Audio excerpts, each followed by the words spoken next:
Hello friends, welcome to my channel. आज की इस वीडियो में हम उन रूल को जानेंगे जो हम किसी भी कॉनकेव मिरर से किसी ऑब्जेक्ट की इमेज बनाने में प्रयोग में लाते हैं। ठीक है, तो यहाँ देखिए डायग्राम कॉनकेव मिरर का बना है। ठीक है, और ये डायग्राम बना है कॉन्वेक्स का। ये इसकी प्रिंसिपल एक्सिस दिखाई गई है कॉनकेव की, ये पोल है और यहाँ पर फोकस पॉइंट मेंशन किया गया है, ये सेंटर ऑफ कर्वेचर है। इसी तरह से कॉन्वेक्स मिरर में आइए, ये फोकस पॉइंट है, ये इसका सेंटर ऑफ कर्वेचर है और इसका पोल है। तो रूल फर्स्ट क्या कहता है कि if a ray of light falls on the spherical mirror parallel to the principal axis then it passes concave mirror में और appears to come convex mirror में through the focus of the spherical mirror after reflection. यानी इसको ऐसा समझिए कि अगर concave mirror में प्रिंसिपल एक्सिस के पैरेलल आने वाली लाइन, तो देखिए एक लाइन खींच लेते हैं जो एक रे ऑफ लाइट को रिप्रेजेंट कर रही है। ठीक है, ये इस कॉनकेव मिरर पर यहां इंसिडेंट कर रही है। अब ये क्या होगी, रिफ्लेक्शन के बाद ये एक पॉइंट से जाएगी प्रिंसिपल एक्सिस के, और ये पॉइंट होगा फोकस पॉइंट। ठीक है, तो कॉनकेव में क्या होगा, पैरेलल लाइन आने वाली आफ्टर रिफ्लेक्शन कॉनकेव से ये फोकस पॉइंट में को जाएगी। राइट, अब कॉन्वेक्स में क्या होगा, कॉन्वेक्स मिरर में देखिए अगर कोई हम रे ऑफ लाइट इस पे इंसिडेंट करें, डालें कॉन्वेक्स मिरर पे, तो ये अपीयर टू कम होगी, यानी कहाँ से आती हमें लगेगी, प्रतीत होगी, अपीयर होगी। ये देखिए हम ये कहाँ से, यहाँ से इस पे जब ये इंसिडेंट होगी तो ये बाहर को रिफ्लेक्ट होगी, डाइवर्ज होगी, तो ये हमें कहाँ से आती हुई लगेगी, एक पॉइंट से आती हुई लगेगी। इस पॉइंट को कहेंगे प्रिंसिपल फोकस पॉइंट कहेंगे। ठीक है, तो ये कॉन्वेक्स मिरर में पैरेलल आने वाली line after reflection it appears to come a point on the principal axis focus point. ठीक है, तो आप इसको इस तरह से समझ लीजिए, कॉनकेव में आने वाली लाइन रिफ्लेक्शन के बाद फोकस पॉइंट से जाएगी और कॉन्वेक्स में पैरेलल आने वाली लाइन प्रिंसिपल एक्सिस के रिफ्लेक्शन के बाद वो फोकस पॉइंट से आती भी हमें लगेगी, अपीयर होगी। ठीक है, तो ये एक रूल है जो हम इमेज बनाने में प्रयोग में लाएंगे। अब सेकंड रूल डिस्कस कर लेते हैं। तो देखिए फ्रेंड्स, ये जो सेकंड रूल है ये पहले रूल का इनवर्स है, यानी उल्टा है एक तरह से।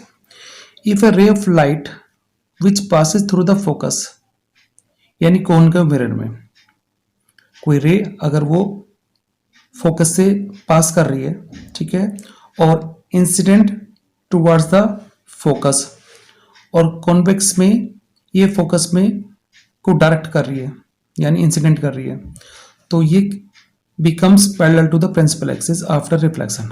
तो ये रिफ्लेक्शन के बाद प्रिंसिपल एक्सिस के पैरेलल हो जाएगी, जो प्रिंसिपल एक्सिस है उसके पैरेलल हो जाएगी, समांतर हो जाएगी। तो देखिए इस नियम के अनुसार क्या है कि कोई रे अगर हम प्रिंसिपल फोकस पॉइंट में को हम गुजारें इस तरह से, देखिए ये, तो after reflection from the concave mirror it becomes parallel to the principal axis, यानी प्रिंसिपल एक्सिस के ये पैरेलल हो जाएगी। ठीक है, ये तो हुआ हमारा कॉनकेव मिरर में। ठीक है, और अगर हम बात करें कॉन्वेक्स मिरर की, और इसमें को अगर इसके फोकस पॉइंट में को कोई रे डायरेक्टेड करे, यानी इंसिडेंट हो इस तरह से, तो after reflection it becomes to parallel to the principal axis. तो देखिए ये प्रिंसिपल एक्सिस के पैरेलल हो जाएगी, ऐसा आएगी, और ये प्रिंसिपल एक्सिस के पैरेलल हो जाएगी। ठीक है, तो यह सेकंड रूल एक बार रिवाइज कर लेते हैं कि कॉनकेव मिरर में अगर कोई ray of light principal focus point में को जाए तो आफ्टर रिफ्लेक्शन ये प्रिंसिपल एक्सिस के पैरेलल हो जाएगी। देखिए इसके पैरेलल हो गई, और इसमें को अगर इंसिडेंट हो, अपीयर हो कि वो फोकस पॉइंट में को जा रही है, जाती भी लगे, अपीयर हो, तो ये रिफ्लेक्शन के बाद क्या होगा, मिरर पे पड़ने के बाद ये प्रिंसिपल एक्सिस के देखिए इसके पैरेलल हो गई ये, तो दोनों लाइट ये पैरेलल हो गई, ऐसे आई और उसके पैरेलल हो जाएगी। तो ये था इसका सेकंड रूल। अब इसका थर्ड रूल करते हैं। तो देखिए रूल 3 क्या है, if a ray of light which passes through the centre of curvature concave mirror और appears to be coming to the centre of curvature यानी convex mirror, then it is reflected back along the same path. In this case, the ray of light falls normally on the mirror. तो देखिए पहले concave mirror में समझ लेते हैं कि अगर कोई ray of light concave mirror में को पास हो रही है, तो देखिए ये पास हो रही है ना, तो जैसे कॉनकेव मिरर में गई तो रिफ्लेक्शन के बाद ये उसी पाथ को वापस होते हुए बैक हो जाएगी। देखिए जैसे आ रही है उसी पाथ में वापस रिटर्न हो जाएगी, back along the same path. ठीक है, ये हुआ कॉनकेव मिरर में। कॉन्वेक्स में क्या होगा, appears to be coming to the centre of curvature, अगर कोई रे सेंटर ऑफ कर्वेचर में को अपीयर हो रही है आते भी ऐसे, तो देखिए आफ्टर रिफ्लेक्शन ये क्या होगा, it will appear to back along the same path, तो ये वापस आती हुई हमें लगेगी, अपीयर होगी। ठीक है, रिवाइज कर लेते हैं इसको रूल को कि सेंटर ऑफ कर्वेचर में को पास होने वाली रे रिफ्लेक्शन के बाद उसी पाथ में वापस आ जाएगी। कॉनकेव में, कॉन्वेक्स में जैसे वापस आती है, देखिए appears to be coming to the centre of curvature, centre of curvature से वापस आती हुई रे उसी अपने रास्ते में, उसी मार्ग में वापस लौट आएगी, जैसे जाती हुई दिखाई देगी वैसे ही उसी पाथ पे वापस वो सेम पाथ पे रिटर्न हो जाएगी। ठीक है, ये था कॉन्वेक्स में। ठीक है, देखिए रूल 4 क्या है, if a ray of light falls at the pole of a spherical mirror making some angle with the principal axis, then it gets reflected back at the same angle with the principal axis such that the incident ray and the reflected ray make equal angle with the principal axis.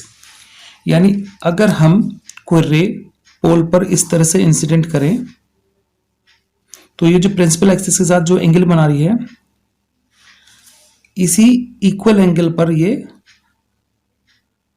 Reflect हो जाएगी। ठीक है, ये angle पे reflect हो जाएगी, यानी i angle of reflection, angle of incidence और एंगल ऑफ रिफ्लेक्शन, तो दोनों एंगल ये इक्वल होंगे।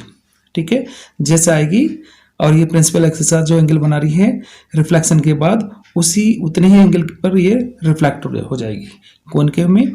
ठीक है, इसी तरह से कॉन्वेक्स मिरर में जिस एंगल पर ये प्रिंसिपल एक्सिस के साथ इंसिडेंट होगी ऐसे, उसी एंगल पर ये रिफ्लेक्ट हो जाएगी। ठीक है, तो ये हो गया हमारा रूल 4। ठीक है, तो हम देख रहे हैं जो एंगल ये होगा आई, उतना ही एंगल ये आर होगा, यानी जिस एंगल पर ये इंसिडेंट हुई उसी एंगल पर ये रिफ्लेक्ट हो जाएगी। तो फ्रेंड्स, ये हमने चारों रूल समझ लिए हैं। अब इन्हीं रूल को हम प्रयोग में लाएंगे और किसी भी ऑब्जेक्ट का कॉनकेव से इमेज कैसे बनता है वो हम सीखेंगे नेक्स्ट वीडियो में। Okay friends.